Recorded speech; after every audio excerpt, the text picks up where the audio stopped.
Okay. I'm ready now. Okay, we got it all out. Good morning. Our learning is Nishmas Mendel Mari must come and Hurvin her Nishama Aliyah. We're on the bottom of Kuf Mem Vav Amud Beis, the last three words on the page. Amar Rav Huna. Rav Huna says, and now we're going to talk about cleaning clothing.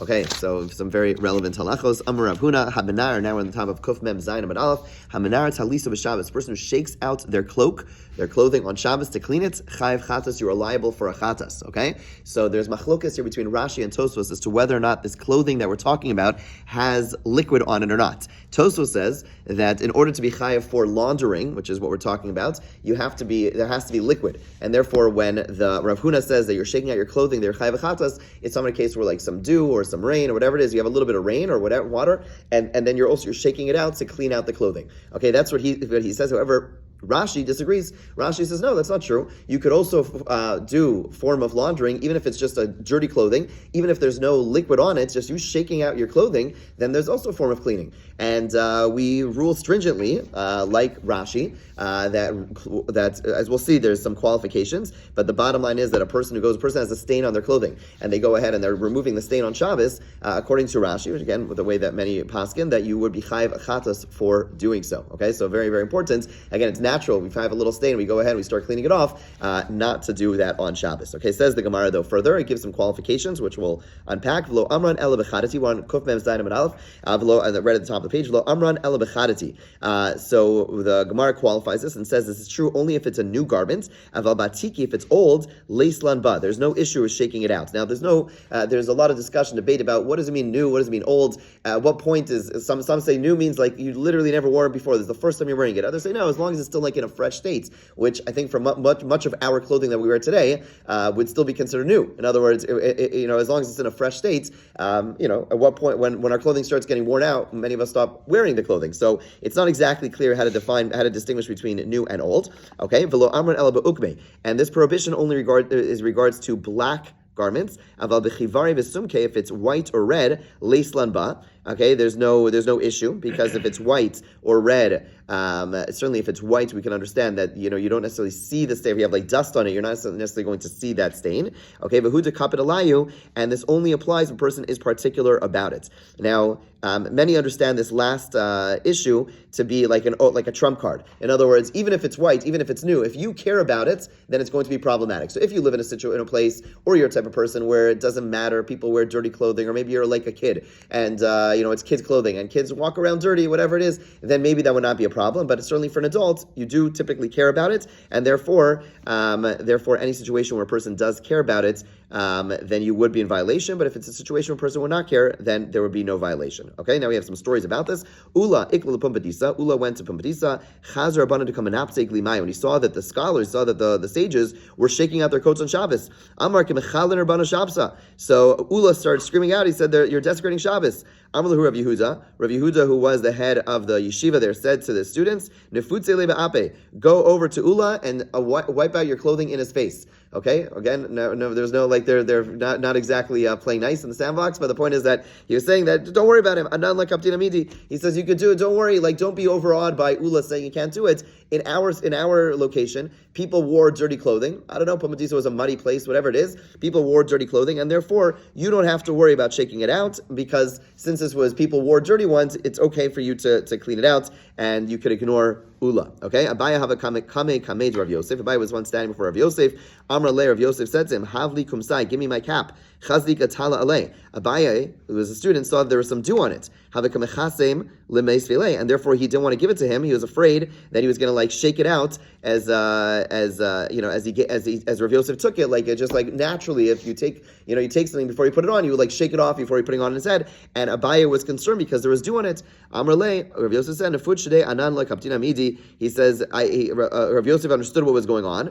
Now it doesn't say if you see in the article, it says he perceived as opposed to saw. Why did they say perceived, not saw? What do we know about Rav Yosef? Rav Yosef was blind. Okay, Rav Yosef was blind, and therefore he was just understanding what was going on. He didn't actually see what was going on. Fine. And he said, "Nefut shadei," he said, "shake it out." He says, "Don't worry, you could throw off the dew." Anan le kaptin amidi, since in general, I don't care if I have clothing that's dew on it, don't have dew on it. So the bottom line is there's some subjectivity over here. If it's something which you don't care about, then there's no issue. If it's something you do care about, then there would be an issue. Now, most situations, yes, good. So excellent. So the point is that we're talking about a person who in general doesn't care about it, and for today they decide whatever they're gonna go ahead and do it. But you're right. You have to ask, why do you care today? Okay, fair question, but and it's a hard thing to go ahead and say, oh, in general I don't care about a stain. To your point. So why are you doing it today? So if you know definitively that you really don't care about it, and just today you decide to do it, okay, it's permitted. Most people, the fact that you're knocking it off is an indication that generally you do care about it. So I would certainly be. So again, there's machlokas Rashi and Tosfos, and most poskim are machmir like Rashi, and therefore a person has any dirt to go ahead and start shaking it. Most point out that if it's done like vigorously, if you go ahead, if you have like a little bit of a stain, let's say a cholent stain, where it's going like you have a bean that fell on you, okay, and if you take it off, there's still going to be like a stain behind it. That would be okay if you're just doing it lightly. But if it's going to be like scratched off entirely, then that would be kibus, that would be laundering. And similarly, just doing any vigorous wiping away would be included in this prohibition. Fine. Amar Rav Yitzchak bar Yosef, Amar Rav Yochanan, Hayotze b'tala. Now we're going to talk about clothing and carry and issues of carrying on Shabbos. So Hayotze b'talas mekupelas menachas lo sefer b'Shabbos chayav chatas. If a person walks out with their talis folded over their shoulders, so what this looks like is the way that I guess people like historically maybe in America used to wear their talis, right? They put the talis around their shoulders and kind of wore it down, right? So wearing that on Shabbos, you're chayav chatas, since it's not a normal way for people to wear a talis. As we'll see, there's going to be some subjectivity. If like this is the normal way for people to wear, then we're not going to be so worried about it. But in their times, no one wore their talis around their shoulders, okay? And therefore, if you walk outside on Shabbos without an eruv, you're going to be chayav chatas. Anytime you're going to be wearing clothing in a way that's not the normal way of wearing that clothing, you're going to be chayav chatas. Tana nami hachi. We have a similar thought taught in a brisa, halacha taught in a brisa. Sochrei ksus hayotzim, clothing merchants who go out on Shabbos into public domain, b'talisos b'kupalas menachos al ksefim Shabbos, with cloaks folded and resting on their shoulders on Shabbos, chayav and chatas, they are chayav chatas. And then the brisa continues, lo sochrei ksus bilvad amru. This is not just for people who are clothing merchants. Ela kol adam. This is true for all people. Ela shedarkan shal mochrim latzis kach. However, they just mention merchants because that is typical for merchants to go out carrying talisos that way, because they would want to show their wares. Back in the day, we have stores, and that's much more common. Back in the day, a lot of people would be walking around like walking salesmen, and they would wear the clothing that they're selling like on top of themselves. So if you sold clothing, you'd put a bunch of them on your shoulder and walk around outside. That is clear, even though you're a merchant, and even though that's the way you normally are putting it on you, you're not doing that to wear it, and therefore on Shabbos, if you go ahead wearing a talis in that fashion, again, assuming that that's not the way it's worn, then you're chayav chatas. If you live in a place where that is normal, so it'd be subjective, if you live in a place where it's normal to wear a talis around your shoulders, then a person could go ahead and do so, then that would not be an issue of carrying. Okay. So the brisa continues. If a person goes out in the public domain with coins tied into their garment. Now, coins are, of course, muksa, but here we're talking about not just muksa, but carrying. So the Mishnah says, chayav chatas. If you have clothing sewn into your clothing, coins sewn into your clothing, you're going to be chayav chatas. Chenveni belvad amru. And it's not just for a shopkeeper, ela kol adam, ela shedarko shel chenveni latzis kach. Shopkeepers do go out in this fashion, but nonetheless, it's not the normal way. But nonetheless, it's still considered carrying. The chiddush over here, the novelty over here, is that normally, if you were to go ahead and sew something into your clothing, it comes up sometimes. Let's say you had a situation where you had to carry. There'd be some permission for you to do something rabbinic. I remember like some strange case I was dealing with once. There was like someone who had to go just to visit someone who was sick and needed some ID. So it's just to carry. There's no eruv, so simply to carry the ID would be simply carrying. But it would be a situation where a rabbinic prohibition would be allowed. So you'd be allowed to like kind of attach it to your clothing. Again, typically attaching it to your clothing is not just people have like the key, what's it called, tie clasp. Yeah. So that's only allowed. So it's questionable, but it's only allowed if you could say it's a part of your clothing. In other words, if I just go ahead and just like attach it over here, that's not valuable. That doesn't do anything. It's only because I've made it into a piece of clothing. Now it's just I've made it into a clip, and therefore it's a piece of my clothing. But just simply to attach something to you. So again, this person, if I remember correctly, we had them like attach their ID to their clothing. So at least it was a durabanan because it's not the normal way of carrying, right? As long as you're doing an abnormal fashion, again, typically you can't do a rabbinic it'd still be rabbinically prohibited. Over here, with the money, it says you're chayiv chatas. Why? Because although most people carry money in a purse, in a wallet, or whatever, but sometimes people do carry money attached to sewn into their clothing. Sometimes they do that, and therefore that is considered normative, and therefore you're going to be chayiv chatas. What we're learning over here is that as long as some people carry things in this fashion, then it becomes normal enough that you're going to be chayiv chatas. Okay, varatanin. Bratanin are people from a certain place, according to most. Yotzim b'sujarin shal kseifan. They go out with kerchiefs folded on their shoulders. V'lo ratanin b'vad amru. Okay, so basically they had these like things over their head, and it would be folded over. There would be like a long thing, it would be folded over their shoulders, and it was normal for them to wear things this way. V'lo ratanin b'vad amru. It's not just for these ratanites. Ella kol adam. It's true for all people. El shadarkan shal ratanim latzis bekach. It's normal for ratanim to go out this way, and therefore the bottom line is this becomes a normal way of dressing. Once it becomes a normal way of wearing clothing, then it's allowed, right? So again, just summarize the three last halachas we learned. If you're wearing clothing in an abnormal fashion, then you're going to be chayiv chatas, you're carrying. If you carry money in a way that, if you sew your money into your clothing, since some people carry money that way, then you're going to be chayiv chatas. And now in this third halacha, we're learning that as long as it's a normal way of dressing, then wearing clothing, you're not chayiv chatas. That's called wearing clothing. You're not going to be chayiv chatas wearing clothing, and therefore these people wear clothing in this fashion. Therefore, it becomes like a style, and therefore anyone who wears clothing in this fashion would be okay. So if you have a style which is, just going back to this last thing, if the style of wearing talesim all of a sudden goes back to wearing it around your shoulders, then that wouldn't be carrying because that's the normal thing. Yeah. Back before you were born, people would put pennies in their loafers. Penny loafers. Yeah, remember that? No, I don't. Why do they do that? I don't know why they did that. I never did. Oh, like attached to their clothing. Yeah. Oh, and that's fine. That's fine. It's part of the clothing. 100%. Good. Yeah. Good. Yeah. Excellent. Yeah. Yeah. Okay. Now I know why it's called penny loafers. Okay, I'm from Yehuda. Okay, thank you. It's the story of Horkinus, the son of Rabbi Eliezer, the son of Horkinus. Okay, right? So basically, this Horkinus, who was named after his grandfather, he went out with a kerchief on his shoulder into the public domain on Shabbos. So he went out with a kerchief on his shoulder. Okay, kind of like this last thing, which we said is fine. But he did something additional. He went ahead and took a thread, wrapped it around his finger. Why did he want to do that? Because he was concerned if it falls off, he doesn't want to end up carrying it. He doesn't want to so he wants it to be in his hands right away, so he can put it right back onto his head, as a safeguard against carrying. Okay? You don't even need to do this extra thing of having the thread attached to your finger. The bottom line is it's okay, because it's a way that people dress, and therefore we're not worried it's going to fall off, and therefore you don't have to go ahead and do this extra thing of attaching a thread onto your finger. Just simply wearing something that was a normal way of wearing it is okay. Darish Rav Nachman Rav Chisda Mishmeid Rav Chisda. Okay, Rav Nachman Rav Chisda taught in the name of Rav Chisda. Okay, it's his father. Halach al pi she'enim akrucha l'mitzvahs osav. The halacha is that you're allowed to wear these types of clothing even without a thread wrapped around your finger. Fine. Ula, story. Ula ikla leve Asi Barhini. Ula once visited the Beis Medrash of Asi Barhini. Ba'omine. The students asked, Ma lasos marze b'Shabbos. Are you allowed to make a gutter on Shabbos? Okay, what is this gutter we're referring to? So the way the Mefarshim seem to understand is that at the bottom of the clothing, they would make these ruffles into the clothing, and they would kind of attach the ruffle with threads. Okay, so basically would tie it together with threads, and it was and so basically, but it was something which would last for forever. Meaning, in other words, it wasn't like this thing they would tie on and tie off, but basically it was the style that they would go ahead and they would wrap, they would make these ruffles in the bottom of their clothing. It was called a gutter because it was like this shape, was this. I don't know.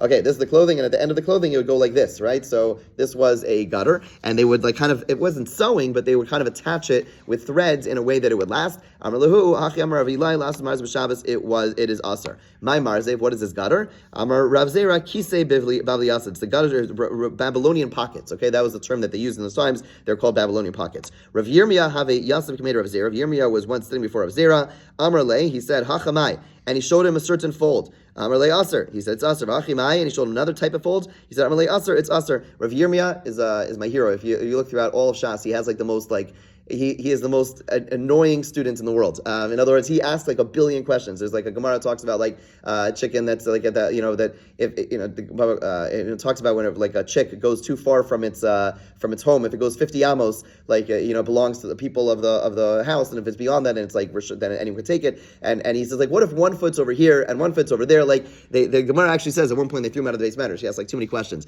But I think the Zohar says like, okay, but he got like great schar. Like he really cared. Like he really wanted to know the answers. He wasn't trying to be a nudnik. He really wanted to know the answers. He wasn't embarrassed. Anyway, cool man. Okay, fine. So Rav Zera over here too. You find him consistently always asking detailed questions. Fine. Amar Papa. Nikotai klal biyadach. Take this rule in your hands regarding this law that we just saw before. Kol adaita delachnufe. If the goal is to gather up the garments, meaning that your goal is it's going to last this way, aser. Kol hanos. If you're doing it to make it more attractive. Okay, so in other words, if the way that we're trying to understand is less so about your intention, but more about the durability or sustainability. If the goal is for it to last, then it's aser. If you're just doing it, folding it up just for a short little while, then it's permitted. There's no problem. Ki had Rav Shisha, B'rei, Rav Idi. We're on 147A3. Mesnai Vestina Hava, who used to beautify his cloak by arranging the folds after he put it on, but it wasn't something that lasted, and then you would let it go. They would let it loose, but it was just like you clump it up for a little bit to make it those ruffles, which was the style, but it wasn't something which was meant to last. Okay, one final story about this, about the folded cloak. One time Rebbe went into the field on Shabbos, and the sides of his clothing were on his shoulder. So here, as opposed to the first halach we're talking about where you're wearing it over your shoulder, like old school talis wearing, here we're talking about how people wear talisim now. That it's all the way behind him, but it was folded over his shoulders, basically literally the way we wear talis now. Amar Lefan of Yeshua ben Zeruz ben Chamiv shel Rabbi Meir. Yeshua ben Zeruz, who was the son of Rabbi Meir's father-in-law, said to Rebbe, didn't Rabbi Meir say wearing a talis like this is a biblical violation? Amalei diktik Meir Akan. Was Rabbi Meir really that exacting? Okay, but he said fine. He said if that's what Rabbi Meir said, Shilshel Rebbe Taliso, he basically went ahead and he took the talis off of his shoulders, like folded on his shoulders and put it down. So now I was like wearing it like a regular cloak, kind of like wearing it like just like a big towel over him, as opposed to wearing it the way we wear the talisim. Okay, he also Ravin Avar. Ravin came from the land from Eretz Yisrael. He said Lo Yeshua ben Zeros Havi. He said you have the names mixed up. It wasn't Rabbi Yeshua ben Zeros. El Yeshua ben Kfusai Haya. It was Yeshua ben Kfusai Chasano Rabbi Akiva, who was the son-in-law of Rabbi Akiva. Okay, Amar Bezolo Chiv Rabbi Akiva Chatas, and he was quoting his father-in-law, and he said, doesn't Rabbi Akiva hold your Chayv Chatas in this case? Amalo Rebbe said, Diktik Rabbi Akiva Akan. Was Rabbi Akiva really exacting like this? Shilshel Rebbe Taliso. He went ahead and he unfurled his cloak and wore it again with the sides down. Okay, Kiyasar Shmuel bar Yehuda Amar Nishal Itmar. Rebbe wasn't actually wearing this. Rebbe was asked this question. Bottom line is, as the post can point out, this is all going to be subjective. Nowadays, if you see a place without an Erev, you see everyone walking around with talisim, literally this way, wearing the talis this way. That's because that's how we wear a talis. But if you do not wear a talis that way, then you can't do it, right? You can't go ahead and wear a talis in an abnormal fashion in a public domain because that's not called wearing it. So it's going to be completely subjective to the times. Whatever is the norm of wearing it, that's what's going to be included in whatever the norm of wearing it is going to be allowed. Whatever is not the norm of wearing it is going to be considered carrying. Okay? Fine. Harochet. For now we get into when we talked a little bit of clothing. So we're going to wet clothing. So now we are going to talk about bathing and drying. So harochet b'meima ara v'meitveria. A person who bathes themselves in the waters of a cave or in the waters of the hot springs of Tiberia. Okay, so we're going to get into a whole discussion about bathing on Shabbos. Are you allowed to bathe yourself on Shabbos? Let's say the water was heated up before Shabbos, or are you allowed to take a cold shower on Shabbos or a cold bath on Shabbos? We're going to get into those discussions. Fine, but the Mishnah begins by stating that a person is able to do so. We'll see there was a development, a development with time, forbidding certain things which were allowed in the times of the Mishnah. Okay, the Mishnah continues with stapik afilu be'eser alun tios, and a person dries himself off with even 10 towels. Now, if you dry yourself off with 10 towels, how wet is each towel? Not very wet at all, right? If you dry yourself a little, dry yourself a little, dry yourself a little. However, even though they're not very wet, lo yivim biyado, you're not supposed to carry the towels home. Okay? The concern over here is schlepping the towels a long distance, you might come to squeeze the towels out, even if they're not very wet. Okay? So we're talking about only moving them a long distance. You're allowed to, but if you, he's like this,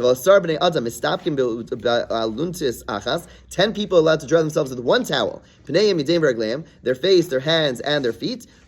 biyadam, they're allowed to carry them. Why? Because if 10 people are doing it together, there's a general rule we see in a number of places. When a bunch of people are doing something together, they will remind each other. They will let each other know not to do it, and therefore there's no problem carrying the towel. Now, halach l'maisa, we're not. So here we're talking about moving the towel a long distance. Bottom line is, are you allowed to use a towel to dry yourself? The answer is yes. You're allowed to use a towel to dry yourself. Why is there not an issue of? So there's two potential issues. One is laundering. Okay, so the poskim points out over there. Laundering, when you put water on a piece of clothing, that's when you have a dirty piece of clothing they don't want to make it clean, right? So what I'm not allowed to do on Shabbos is if I want to go ahead, I'm not allowed to sprinkle water on my clothing. Okay, why? Because what I'm doing is I'm wearing my clothing, so by definition it's somewhat dirty, and I want to go ahead and clean it. So I'm sprinkling water on it. That's usher. What I am allowed to do is if it's a clean piece of clothing, and now I just finished showering and I'm rubbing my face, or I just washed my hands and so there it's a clean piece of clothing which I am dirtying. And therefore, from a laundering perspective, there's no issue, and that's why I'm allowed to use a towel on Shabbos. The other issue is squeezing it out. So to that, the post can point out, I think we spoke about this before, that as long as I'm not soaking it entirely,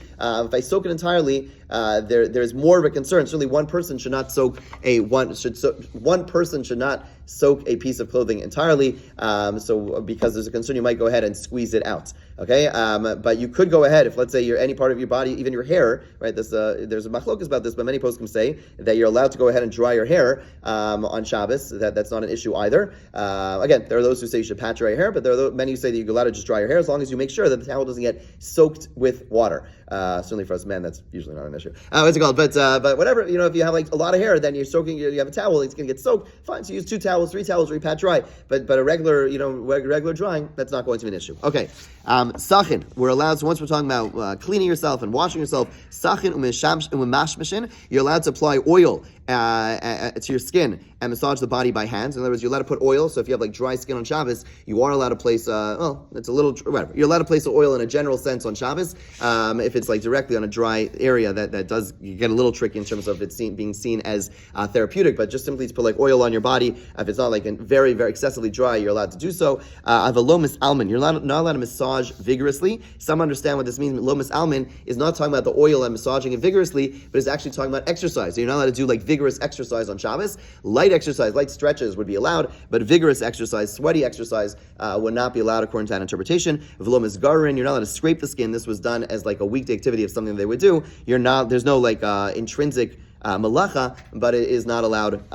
You're not allowed to do so. Okay. In Yordan lekordima, you're not allowed to go down to the Kordima River. Okay, so we have to understand that because the first part of the Mishnah said you're allowed to go into this water, that water. There's something about the Kordima River which we'll talk about in the Gemara. Vein osin apikta vizin. You're not allowed to take an emetic. To induce vomiting, you're not allowed to go ahead, right? That would be seen as a medicinal type of action if you want to go ahead and induce vomiting. You're not allowed to straighten the limbs of a child. We saw this before. You're not allowed to set a broken bone. We'll see that that's not entirely accurate. We'll see the Gemara is going to qualify this, that really if you have a broken bone, you are allowed to set it. Mishnifrika yad of a ragla, if one's hands or foot became dislocated, which we saw earlier. Generally speaking, you're not allowed to relocate, and someone in Rashir asked about this, and really you can't really relocate a loose a bone that comes dislocated, like shoulders or whatever it is. You can't really put it back in. However, in addition to that, you're not allowed to massage them in cold water. Let's say your shoulder got dislocated. So you can't just put cold water on your shoulder because that's clear